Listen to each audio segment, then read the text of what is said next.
El 12 de febrero se recuerda a Santa Pamela de Gales. Una chica humilde, proveniente de una familia que por medio de su trabajo y esfuerzo, habían logrado tener una pequeña finca en la Inglaterra rural de esos tiempos.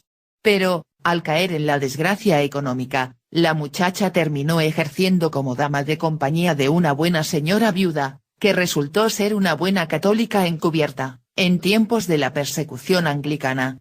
Y la cual, al fallecer, la dejó bajo la custodia de su único hijo, que al verse solo, despilfarró su dinero en una vida licenciosa y de pecado, que lo hizo contraer la sífilis. Pamela, quien a pesar de no tener fortuna, era una muchacha de muy buen corazón y una muy buena administradora de la casa, cayó rendida ante las promesas y palabras de este apuesto joven inglés, que más por pena y conveniencia, que por sentimiento, le ofreció matrimonio, a través del cual, Pamela contrajo también la misma enfermedad de transmisión sexual, que la llevaría luego de una lenta agonía, a la muerte. Sin embargo, lo más interesante de la vida de Santa Pamela, no es ni su trágica vida, ni su subsecuente muerte, sino sus veneraciones y admiración que tuvo en vida por la obra de los grandes mártires ingleses de la Reforma anglicana, a los cuales Pamela frecuentemente oraba. Pamela, había nacido hacia el año 1680, en una próspera y esforzada familia católica irlandesa, que había arribado a Inglaterra en busca de mejor calidad de vida. Pues, a diferencia de la vida en la isla de Irlanda, en Inglaterra, todo hombre robusto y esforzado, podía hallar trabajos seguros y buenos salarios. Así, es como lograron juntar unos ahorros y una pequeña finca agrícola, la cual, luego de la muerte de su padre, comenzaron a perder, a causa de los embaucadores y aprovechadores, que pagaban muy mal a su madre, por las hortalizas y las frutas. Entonces, sintiendo su próxima muerte a causa de la enfermedad, la madre acudió a los terrenos de una conocida señora de ascendencia irlandesa, que había enviudado de un caballero inglés. La señora, vivía cómodamente y aceptó el cuidar a la joven hasta encontrarle un buen matrimonio, para lo cual, tomaría a Pamela como dama de compañía. Al poco tiempo Pamela perdería a su madre, quedando a cargo de la buena mujer terrateniente. Pero tanto la señora de la hacienda, como Pamela, tenían algo más en común que ser irlandesas. Eran católicas, un gran peligro en un reino inglés de fe anglicana. Por lo cual, y juntas, a pesar de la diferencia de edades, se harían grandes amigas, recordando, e instruyéndose, en la vida de los mártires católicos en tierras inglesas. Ambas tenían gran admiración por la virtuosa reina Catalina de Aragón, la hija menor de los reyes católicos, y la más parecida en aptitudes y carisma cristiano, a su madre, Isabel de Castilla. Cuando Catalina llegó a Inglaterra, en 1501, fue la primera mujer conocida, en ejercer como embajadora del reino de sus padres ante su futuro suegro, el rey Enrique VII Tudor. Inteligente, bella, silenciosa, y prudente. Luego de enviudar, a tan solo un mes de casarse, fue desposada con el segundo hijo del rey, Enrique VIII, un joven lujurioso y amante de la buena vida, las fiestas y las mujeres. Para lo cual, ella aceptó con discreción todas las aventuras extramatrimoniales del rey. La sabiduría, inteligencia, y piedad de Catalina para los pobres, la hizo ser muy querida en toda Inglaterra. Y su popularidad política en el reino, aumentó en 1513, cuando en ausencia del rey Enrique, imitando el ejemplo de su madre Isabel, dirigió a los ingleses, que tuvieron una victoria aplastante en contra de los escoceses. La inteligencia de Catalina, quedó demostrada en 1529, cuando debió defenderse frente al intento de divorcio, por parte de su esposo, el rey Enrique VIII. Pongo a Dios y a todo el mundo por testigos de que he sido para vos una mujer verdadera, humilde y obediente, siempre conforme con vuestra voluntad y vuestro gusto. Siempre satisfecha y contenta con todas las cosas que os complacían o divertían, ya fueran muchas o pocas. He amado a todos los que vos habéis amado solamente por vos, tuviera o no motivo, y fueran o no, mis amigos o mis enemigos. Estos 20 años o más, he sido vuestra verdadera mujer y habéis tenido de mí varios hijos, si bien Dios ha querido llamarles de este mundo. Y cuando me tuvisteis por primera vez, pongo a Dios como juez, yo era una verdadera doncella, no tocada por varón. Invoco a vuestra conciencia si esto es verdad o no. En ese momento, el silencio en la sala se hizo penoso, el rey no iba a decir nada. Catalina concluyó. Os solicito humildemente que me ahorréis el sufrir este nuevo tribunal. Y si no lo hacéis, a Dios encomiendo mi causa. Y con una profunda reverencia al rey, salió de la sala. Aunque Catalina fue expulsada del palacio del rey, y enviada a un palacio en ruinas, a las afueras de Londres. Ella continuó aconsejando a todos para bien. Le escribe a su hija María. Os ruego, mi buena hija, que os ofrezcáis a Dios. Si os viniere cualquier remordimiento, confesaos, limpiaos primero, observad sus mandamientos y guardadlos tan cerca de vos como su gracia lo haga posible, porque así tenéis aseguradas las armas para vuestra alma.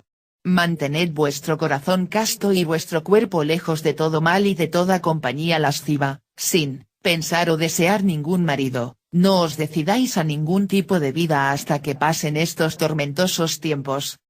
6 años más tarde, la agónica Catalina se despedirá de Enrique VIII, con una carta. Mi amadísimo señor, rey y marido, ahora que se aproxima la hora de mi muerte, el tierno amor que os debo me impele, hallándome en tal estado, a encomendarme a vos y llevar a vuestro recuerdo, en unas pocas palabras, la salud y salvación de vuestra alma, a la que debéis preferir sobre todas las cosas de la tierra, y antes que el cuidado y regalo de vuestro cuerpo por el que me habéis arrojado en muchas calamidades y a vos mismo en muchas preocupaciones. Por mi parte, os perdono todo, y deseo rezar devotamente a Dios para que os perdone también. Por lo demás, os encomiendo a nuestra hija María, os suplico que seáis un buen padre para ella, como siempre he deseado. Por último, declaro solemnemente que mis ojos desean veros sobre todas las cosas terrenas. Enrique VIII, aunque teológicamente era considerado en Europa, como un católico devoto, proclamado defensor de la fe por sus ataques en contra de la doctrina protestante de Martín Lutero y Juan Calvino, decidió convertirse en jefe supremo de la Iglesia de Inglaterra, en 1534, para divorciarse de Catalina, y así poder casarse con Ana Bolena. Mientras, los obispos católicos, amenazados de muerte, aceptaron como jefe de la Iglesia al rey. Sin embargo, la vida y obras de Catalina de Aragón, iluminaron las actividades de dos grandes consejeros de Estado, que consideraron que el repudio a la reina, constituía una injusticia, una aberración, y un acto de adulterio, fueron martirizados por el rey Enrique. Estos son los primeros mártires. Los santos, Tomás Moro el canciller, y Juan Fischer el cardenal del reino. Un año más tarde, le seguirían el descuartizamiento de 18 frailes, incluyendo al prior John Houghton. Enrique VIII seguiría casándose y deshaciéndose de sus esposas, ya fuese asesinándolas, o bien repudiándolas, hasta lograr el nacimiento de su único hijo varón, Eduardo VI, que aunque le sobrevivió, murió siendo solo un niño. Por 5 años, la hija de Catalina, María Tudor intentó restablecer el catolicismo, usando las mismas tácticas represivas de su padre Enrique.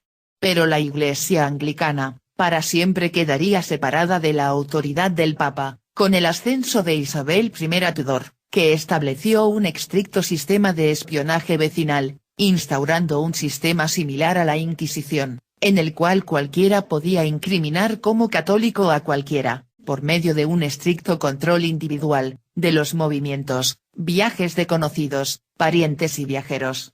Lo cual significó por los próximos 100 años, incontables martirizados, a los cuales Pamela y su ama, recordaban continuamente. Es el caso de Santa Annalyn, que fue condenada por albergar sacerdotes en su casa, antes de ser ahorcada pudo declarar ante la muchedumbre reunida, diciendo, me han condenado por recibir en mi casa a sacerdotes. Ojalá donde recibí uno hubiera podido recibir a miles, y no me arrepiento por lo que he hecho. Santa Margarita Clítire, antes de ser decapitada, dijo. Este camino al cielo es tan corto como cualquier otro. Margarita Ward, Entregó también la vida por haber llevado en una cesta la cuerda con la que pudo escapar de la cárcel el padre Watson. Y así, tantos y tantas. Murieron mártires por acudir a la misa, o bien, por acoger, o escuchar a misioneros católicos. El dominio de Inglaterra sobre Irlanda, causó el martirio de muchos irlandeses, sin embargo, el trabajo apostólico continuó, transmitido en las abadías y monasterios distribuidos por todo el país, mantuvo al catolicismo como la religión del pueblo irlandés. Así fue, como Pamela, y su ama, se mantuvieron fieles a la Iglesia, aún en los finales del siglo XVII. Pero pronto fallecería la señora de la casa, y todo pasaría a su único hijo. Pamela sería humillada por este arrogante joven, al ella rechazar ser una de sus amantes. Igual había un grave problema en esta situación. Pamela era una jovencita bella, pero simple e ingenua. Y el muchacho era un joven muy apuesto de tez blanca y cabello claro, que en castigo, la obligaba a trabajar de día y de noche, mientras él despilfarraba el dinero heredado, en burdeles, amantes, y mujeres de mala vida. Pamela, que pasaba sus penas leyendo una y otra vez el Acta de los Mártires Católicos, no había tenido ningún director espiritual, por lo tanto no tenía quien la aconsejara, y al notar lo bien parecido y apuesto del joven, que no escatimaba gastos para vestir con la mejor moda masculina de su tiempo. Por lo que Pamela sucumbió ante los encantos, y comenzó a enamorarse del muchacho, que para ello, moderó su carácter, dejó de golpearla y maltratarla, y usó una estrategia contraria. Se tornó amable y condescendiente. Pues, él, se daba cuenta que Pamela era una muchacha de buenos principios morales, piadosa, caritativa con los más desfavorecidos, y muy servicial. Por lo que muchas veces la buscaban ancianos para pedirle que los curara. Por su parte, el muchacho, aunque era inglés, era un conocido despilfarrador de dinero, no tenía alcurnia, por lo que no podía postular a una mujer de buena posición social. Bajo esas condiciones, podría desposarse con Pamela, para tener una ama de casa que administrara su hogar. Mientras él, hacía lo que quería, tanto de día, como de noche. Pamela, que sospechaba algo extraño, ante las continuas ausencias del muchacho, intentó tomar sus ahorros, para regresar a Irlanda, al lado de alguno de sus familiares. Pero el joven la detuvo con llantos y promesas de amor. Por lo que la muchacha regresó a casa, casándose con él. Probablemente, sin que él mismo lo supiese, pues se encontraba asintomático, él estaba contaminado por la sífilis, enfermedad de transmisión sexual, que pronto transmitió a su esposa Pamela. La buena mujer, que desde pequeña había sido mal alimentada, lo cual empeoraba porque ella solía realizar ayunos para ofrecer sus alimentos a los más pobres.